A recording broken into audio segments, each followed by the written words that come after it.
I'm Neil Druckmann, Vice President of Naughty Dog and the Director of The Last of Us Part 2.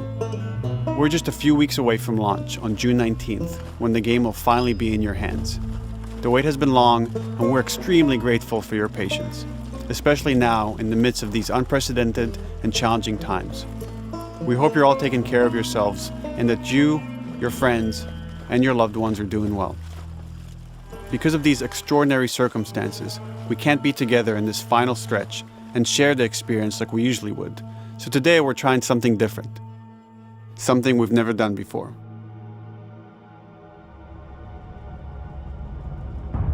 Over the next 20 minutes or so, we're going to give you an in-depth look into what awaits you in The Last of Us Part 2, including new details about the gameplay experience and story. And to cap it all off, we'll be showing a never-before-seen, lengthy gameplay sequence. You'll definitely want to stick around for that.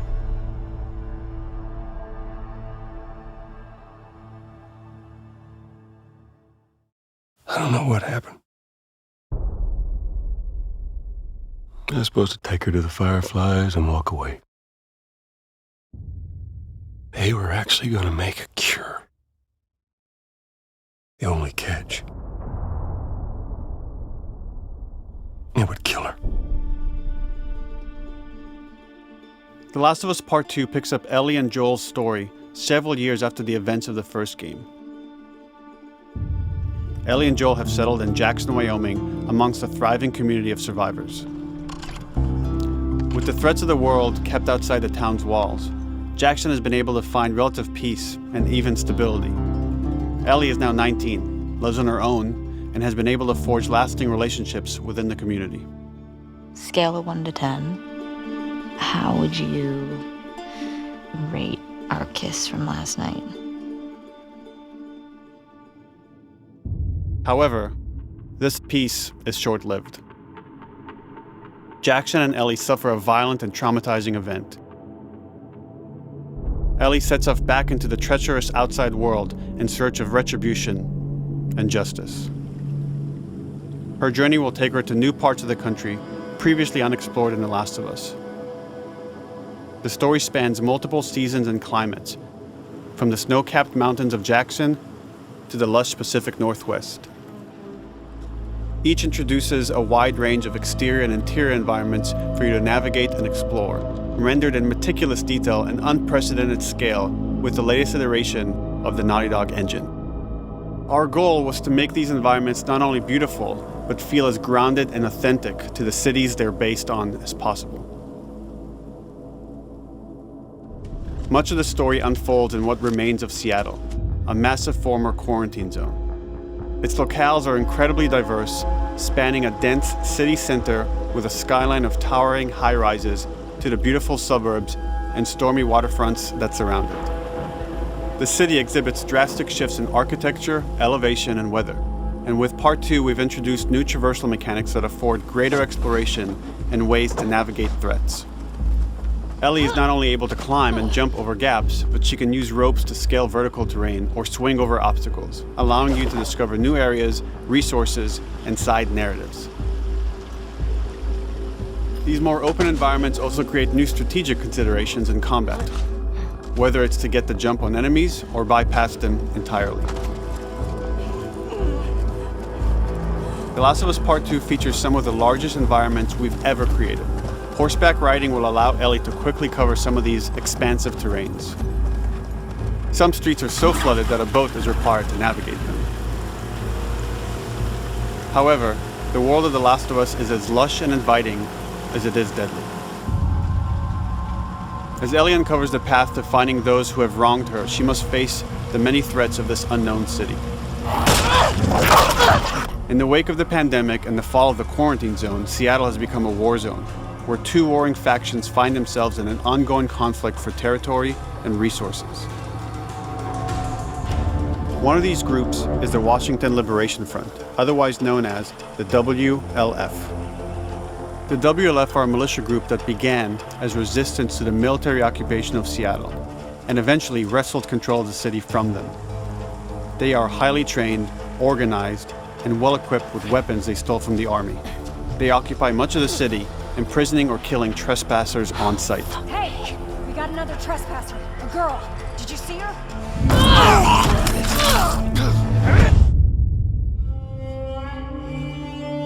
On the other side of this bloody conflict is a group of religious zealots called the Seraphites, or Scars, defined by the self-inflicted deep cuts that they bear across their faces. Like the WLF, they're deeply tribalistic and territorial.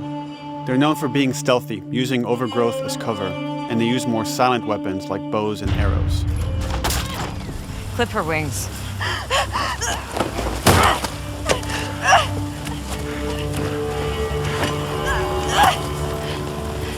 But beyond this conflict among survivors, the threat that originally brought the world to its knees is very much present. Every human is in danger of falling victim to the infected. They are the recently infected runners, who are more numerous and aggressive in this game. The blind but extremely deadly clickers, and the stalkers, who sneak and hide until they're ready to attack, surprising their victims with extreme agility and brutal violence. The Last of Us Part 2 introduces new stages of infected, such as the Shamblers. Large, heavily armored enemies that are covered in pustule. Upon getting close to you, they expel a corrosive spore cloud that burns its victims. But our most terrifying and lethal new forms of infected will have to wait until you play the game for yourselves.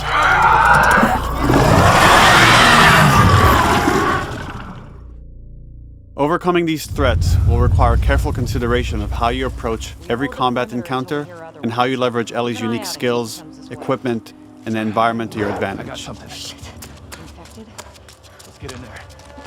The WLF patrol the streets of Seattle with guard dogs, which are capable of detecting and following you, even while in cover. You think this guy's connected to the girl They can from pick up your school? scent and alert their handlers to your presence. Listen mode will reveal your scent trail, so keep moving and cause distractions to avoid detection. They could be hiding anywhere. 25 years after the pandemic began, the world is completely overgrown. Use tall grass to hide from enemies and go prone to stay out of sight. However, this form of analog stealth means you're never fully hidden. If enemies get close enough, they can discover you, even in grass. When Ellie is overwhelmed, running away is a viable option. You can also break glass or crawl through tight spaces to find new paths or areas to evade or take on your enemies. In any given combat situation, you can flee an encounter and re-establish stealth to regain the advantage. If you absolutely have to fight your way out, there are a variety of tools at your disposal. Ellie's more agile than most of her enemies. She can sprint and quickly dodge incoming attacks. Learning how opponents attack with different weapons and mastering the timing of your dodges will prevent you from taking damage and create opportunities to counterattack. You can use throwable items or well-placed shots to stun enemies before dealing a killing blow. Or using them as a shield to protect yourself or buy some time to figure out your next move.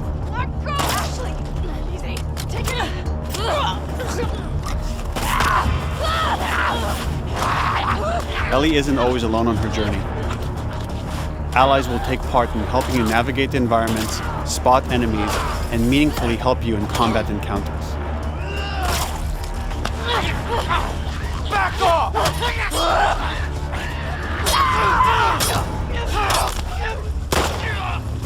Got you now!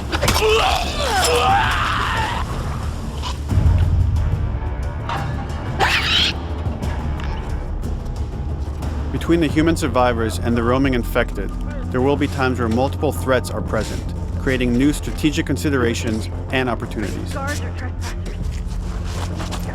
You can choose whether to attack these opponents separately and directly, or find ways to pit them against each other. Flee as they fight, or wait until their numbers have thinned out and engage with whomever's left.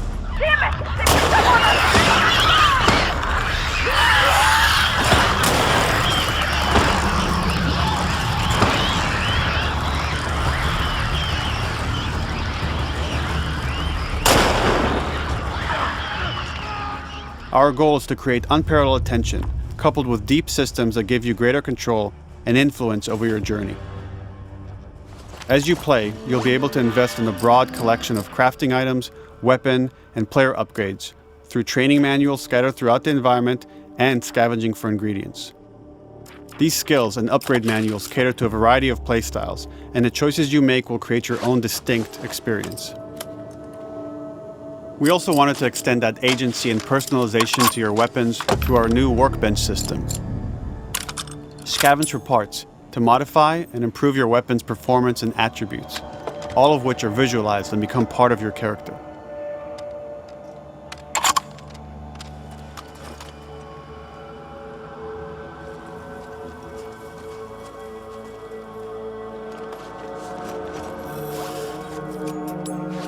Survival will also require using the parts and ingredients that you'll find in the environment, which can be crafted into a wide range of defensive and offensive items, like proximity mines, explosive arrows, pistol suppressors, and more.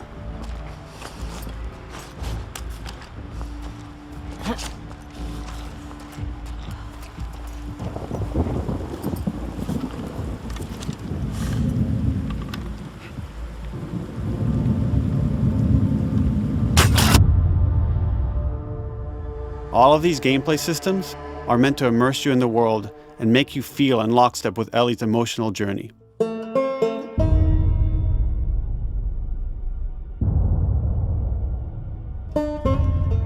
As we've said before, this is Naughty Dog's largest, most ambitious game. It may seem like we covered a lot, but we've only scratched the surface of what it's like to play The Last of Us Part 2. We can't wait for you to experience it all for yourself on June 19th.